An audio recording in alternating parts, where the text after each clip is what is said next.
Welcome to the Slop Farm. Enjoy the video. You begin by creating the conditions that let sleep occur naturally. First, pick a fixed wake time and stick to it every day.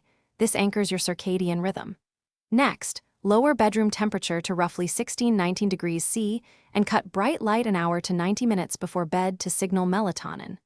Finally, stop caffeine at least 8 to 10 hours before bedtime and avoid alcohol as a sleep shortcut. Once these are in place, you can move straight into behavioral steps that train your body to fall asleep more reliably. Now you train behavior to rebuild sleep pressure and reduce conditioned arousal.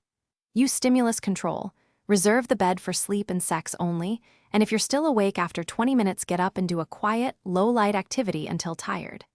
Keep naps short, 20 to 30 minutes, and finish exercise by late afternoon to avoid late alerting effects. Pair these with nightly relaxation, paced breathing, progressive muscle relaxation, or guided imagery to lower physiological arousal and make falling asleep easier. Finish by consolidating gains and troubleshooting common setbacks. If sleep is fragmented, use sleep restriction to match time in bed to actual sleep, then gradually expand it as efficiency improves. Track sleep for 2 to 4 weeks and adjust bed or wake times in small increments.